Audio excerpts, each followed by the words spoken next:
75 miles an hour and see what happens. Coming off at turn 4, crew chief wants you to go into the pits. And so you're looking for those 3 white lines on the bottom of the racetrack at 140 miles an hour. You drop it off the racetrack. When you get to this yellow line, you got to be doing 45. And that's why it costs $30,000 for a set of brakes. It says, go into your pit. You're good to go. So go in and make your pit stop. Stop between the yellow lines, 2 cans of fuel, 2 tires on the right, 2 tires on the left. Takes 14 seconds. And the spotter says, go to the grass, which means you clear all the way out. And you guys just did 2 laps, or excuse me, 1 lap at Charlottesville Speedway. I know, I hate my job. I got to do that every day. Usually we don't have to go out there that quickly, but that's fine. This is the Cup Garage.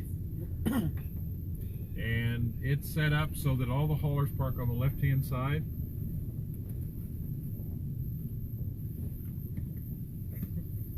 Track safety, all tour vans are off the track, thank you. And that's what a Cup Garage looks like. The cars that you see in there are those ride-along cars that Rusty Wallace uses. Okay. And they are 2-seaters. You get to sit in the right-hand seat, and they will actually take you up on the track at 165 miles an hour. Oh, wow. Or you can learn to drive the car yourself, and you drive the car on the track. It takes about 2 hours to go through the training class. What's the price on that? Yeah. To ride along is about 110. To drive it yourself, you're looking at about 450. But the ride along takes 3 laps, or 3 to 5 laps, depending on the group that's here. And other ones take as much as on a drive it yourself, you can go about 10 laps. Now, when we go to Winner's Circle, I'll take a second. I'll walk over to the Rusty Wallace group and see if they're taking people that are walk-ups, because sometimes they'll just do walk-ups. These people all have made reservations, but if you want to wait a little bit, you might be able to get in there.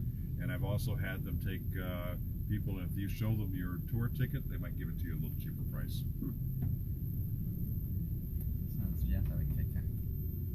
So we have, those were Rusty Wallace's cars. These are Mario Andretti's cars.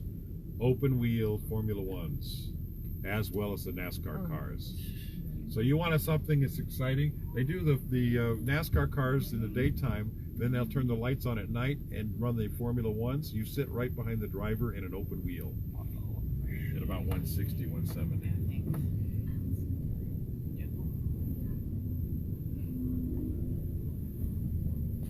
So we have our Goodyear tire center over to the right-hand side there. Every tire has to be mounted by Goodyear when they come here, and they will use a little more than 2,000 tires on a race weekend.